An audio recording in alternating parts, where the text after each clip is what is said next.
अस्सलाम वालेकुम। आदाब आप सबको। होपफुली कि आप सब लोग ठीक होंगे। आज एक बयान देख रहे थे कि एलजी साहब ने एक बयान दिया है कि भाई जम्मू कश्मीर के लोग जो हैं वो आईफोन यूज़ करते हैं, वो इंटरनेट यूज़ करते हैं, वो 5G चलाते हैं, पता नहीं और क्या क्या करते हैं, तो इसलिए उनको बनता है कि वो टैक्स दें।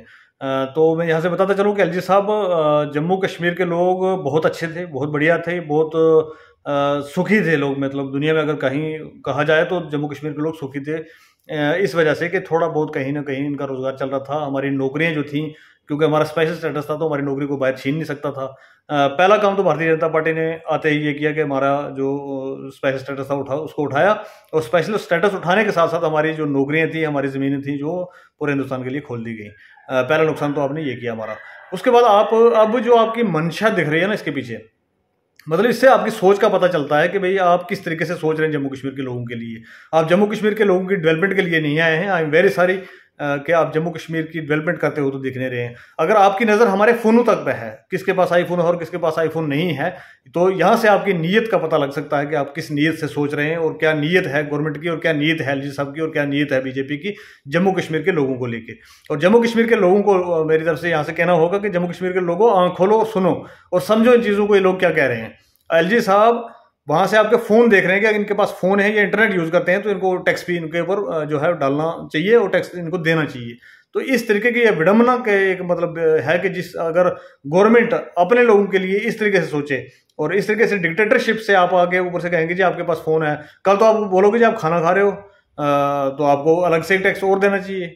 तो मैं बताता चलूँ यहाँ से, अगर पहले तो मुझे पता नहीं है जम्मू कश्मीर के अंदर कितने लोगों के पास आईफोन है और कितने के पास नहीं है, क्योंकि मेरे पास खुद तो है नहीं है, और अभी आज तक तो मैं आईफोन अफोर्ड नहीं कर पाया हूँ। काम करते भी 40 साल हो गए हमें। लेकिन अगर किसी के पास है जम्मू कश्मीर के अंदर फ़ोन, तो उसने अपनी मेहनत की किसी कमाई से लिया, और वो फ़ोन खरीदते समय वो टैक्स पे कर चुका है एक बार। अब आप ये आधार बना के कि भाई अगर ये यहाँ के लोग फ़ोन यूज़ करेंगे तो इनसे हम टैक्स वसूल करेंगे, कल को तो आप ये बोल सकते हैं आप शादी करोगे तो आपको उस पर टैक्स देना पड़ेगा जी, आप शादियाँ क्यों कर रहे हैं, आपको तो शादियाँ नहीं करनी चाहिए, आपके घर बच्चा क्यों पैदा हो जी, इस पर टैक्स दे दीजिए। तो ये कोई लॉजिक नहीं बनता है। आप एक संवैधानिक पद पे बैठे हुए एलजी साहब, तो ये आपके मुंह से शोभा नहीं देता था। किस तरीके से कहा, क्यों कहा, लेकिन जो भी कहा आपने, इससे आपकी जो बेसिक मंशा है ना बीजेपी की, खासकर भारतीय जनता पार्टी की, आपकी पार्टी जो है भारतीय जनता पार्टी, उसकी जो बेसिकली मंशा है लोगों को हिंदुस्तान के अंदर गरीब करना, 5% लोग ताकि अमीर रहें और 95% लोग जो है हिंदुस्तान के अंदर गरीब रहें, वो दिखता हुआ बिल्कुल हमें यहाँ से बन रहा है। और मैं बताता चलूँ यहाँ पर कि हमारे पास फ़ोन हैं, नहीं हैं, ज़मीनें हैं, नहीं हैं, हमारी हैं, अपनी हैं, हम किसी से मांगने नहीं गए थे, ना ही कोई फ़ोन हमने जाके यूपी से लेके आए हैं। तो बराए मेहरबानी करके आप जम्मू कश्मीर को यूपी की तरह मत ट्रीट करें, यूपी की तरह मत बनाने की कोशिश करें, क्योंकि अब पानी सर से ऊपर जा चुका है। बहुत सारे ऑर्डर आपको रात सो सुबह एक नया ऑर्डर आया होता है, रात को 100 सुबह एक नया ऑर्डर आया होता है, और इस तरीके की अगर डेवलपमेंट करें तो प्लीज़ आपसे भी, और भारतीय जनता पार्टी जिसकी सरकार है सेंटर में, उनसे भी हमारी अपील है कि जम्मू कश्मीर के अंदर जल्दी से जल्दी इलेक्शन करवाए जाएं, एक रिप्रेजेंटेटिव जो चुना हुआ लोगों का आए, वो लोग आके कोई फैसला करें किसी चीज़ का, कोई चीज़ क्या टैक्स लेना और क्या नहीं लेना है, तो वो हमारे लिए सही रहेगा। अदरवाइज जिस तरीके की ये डिक्टेटरशिप बना के आपने एक प्रॉक्सी रूल जो है दिल्ली से बैठ के चला के हमारे लोगों को बर्बाद करने की कोशिश कर ली, ये हम नहीं बर्दाश्त करेंगे। अगर इसको रोल बैक नहीं किया आपने, ये जो टैक्स का फार्मूला अब नया लेके आप जम्मू कश्मीर के अंदर आए, इसको अगर रोल बैक नहीं किया जल्दी से जल्दी, तो सारी जम्मू कश्मीर की पब्लिक जो है रोडों पे निकलेगी, और निकलना पड़ेगा। और बहुत अफसोस से कहना पड़ता है उन आईएएस ऑफिसर्स के लिए कि जो डिप्टी कमिश्नर लेवल के ऑफिसर हैं, आईएएस करके आए। यार कहाँ आईएएस करके आए आप?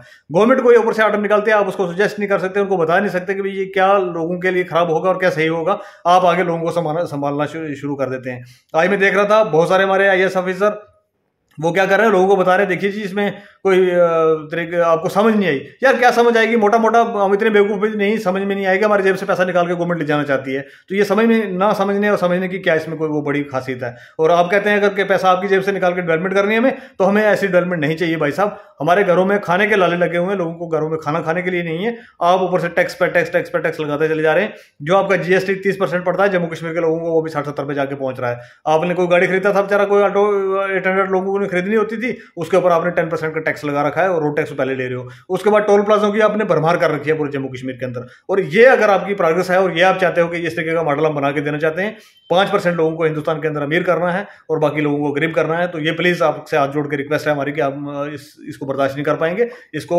इमीडिएट रोल बैक किया जाए, और अगर ये रोल बैक नहीं किया गया तो मैं यहाँ से बता देना चाहता हूँ कि हमें रोडों पर निकलना पड़ेगा सारी पब्लिक को लेके, और हम रोडों पर ही फिर हमारी ज़िंदगी गुजरेगी, क्योंकि अब इससे ज़्यादा अगर बर्दाश्त हम करेंगे तो हमारी आने वाली नस्लें हमें माफ़ नहीं करेंगी कि आप जिंदा थे या मुर्दा थे। जिंदा हो तो आवाज़ आनी आपकी ज़रूरी है। मैं जम्मू कश्मीर की आवाम से भी ये रिक्वेस्ट करना चाहूँगा कि आगे एक बार गलती करके हमने बीजेपी को घुसा दिया था, और उसका नतीजा जो आप लोगों ने देख लिया है, वो अगर दोबारा कहीं मौका मिले, वैसे तो बीजेपी कोई मौका देने वाली है नहीं है, अगर कोई मौका मिले 2-4 साल 5 साल में कहीं कोई असेंबली इलेक्शन का बने कोई प्रोग्राम, तो आप लोगों को ये सारी चीज़ें याद रखनी है कि भाई हमारे सर क्या क्या जो है जुल्म जो है डिक्टेटरशिप के थ्रू एक प्रॉक्सी गवर्नमेंट जो है दिल्ली से बैठ के चला के हमारे से क्या क्या किया गया है। बहुत बहुत शुक्रिया।